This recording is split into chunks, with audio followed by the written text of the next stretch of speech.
Sefer Bamidbar, Parshat Balak, on listening to one's conscience. Parshat Balak is named for Balak, the king of Moab, who asks a non-Jewish prophet named Bilam to put a curse on the Israelites, hoping to defeat them militarily. But Bilam, rather than cursing them right away, decides to wait overnight for instructions from God, who of course tells Bilam not to do it. Balak then further tries to entice Bilam, saying, "I will reward you richly, and I will do anything you ask of me. Only come and damn this people for me." Bilam again nobly refuses and again waits for an overnight message from God. God then tells Bilam he can travel to Moab, but he must do whatever God commands. So Bilam leaves on a donkey to go with Balak's messengers, which, despite the permission, angers God.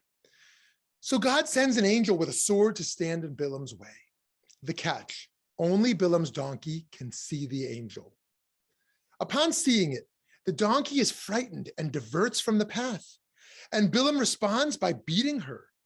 As the angel moves closer, Bilam beats the donkey 2 more times, which leads to one of the Torah's most bizarre insights. The donkey starts to talk. The book of Numbers tells us, "Then the Lord opened the ass's mouth, and she said to Bilam, 'What have I done to you that you have beaten me these 3 times?'" The Midrash Tanchuma reads another meaning into the 3 instances, saying, she, the donkey, intimated to him, "You are seeking to uproot a people that celebrate 3 pilgrimage festivals in the year." Bilam's exchange with the donkey in the Torah continues. Bilam said to the ass, "You have made a mockery of me. If I had a sword with me, I'd kill you." The ass said to Bilam, "Look, I am the ass that you've been riding all along until this day. Have I been in the habit of doing this to you?" And he answered, "No." God then uncovered Bilam's eyes so he could see the armed angel that the donkey had been avoiding. Bilam continues on to meet with the Moabite king and waits for another message from God. And Bilam, again doing what is right, tells everyone that he cannot curse the Israelites and instead blesses them 3 times. So what on earth was going on with the talking donkey incident? The simplest read is that this was a super miraculous divine intervention that caused the animal to literally talk. The great medieval commentator, Avraham ibn Ezra, took this view. He noted that Pirkei Avot, the ethics of the ancestors, says that the 10 things were created on the eve of the Sabbath at twilight. And the 3rd of these is the mouth of the donkey.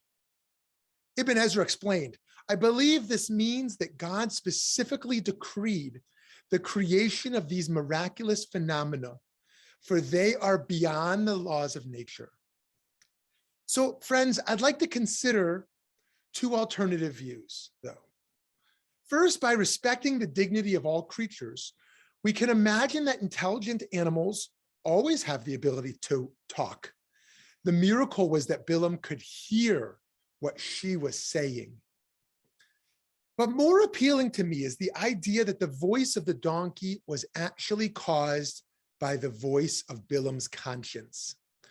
God's opening the mouth of the donkey was, more precisely, an instance of God talking to Bilam through his conscience, telling him it was wrong to beat her. When we do harm or are about to do harm, there is a voice of conscience that emerges in us. And sometimes we can project it onto others, such as how Bilam heard the message directly from the donkey because he feels it so strongly. But on the deepest level, that voice of conscience is the voice of God. In fact, it may be one of the most powerful voices of God that we can possibly access. It can come when we feel guilt or shame, and it can also come in a more prophetic sense as a calling to do what is right. However, of course, not every emotion we feel is the voice of God. We have to learn to decipher. It takes a great deal of spiritual wisdom to differentiate between the ego and the divine, and between powerful emotions emerging from anxiety and the divine. One translation of Pirkei Avot might be, without wisdom, there is no conscience. Without conscience, there is no wisdom. The Hebrew here is yirah, or awe. One's expanded place of awe could be deemed one's place of conscience. If we can find a way to cultivate such wisdom, we have the opportunity to discover deeper truths. That's what Bilam is experiencing there, and that's what many of us can experience in our own search for moral truth. Regarding the importance of this, my teacher, Rabbi Dr. Yitz Greenberg, taught the following. Hermann Rauschning, a close associate of Hitler in his early days, described Hitler's reasoning for his hatred of the Jews. Conscience is a Jewish invention. My task is to free men from the dirty and degrading ideas of conscience and morality. Friends, we wrestled with Stalinism and multiple tyrannies, which claimed total authority and resented our teaching to uphold conscience and give absolute obedience only to God and never to human systems. In honoring the Jewish tradition and human morality, we must remember to constantly turn to our conscience.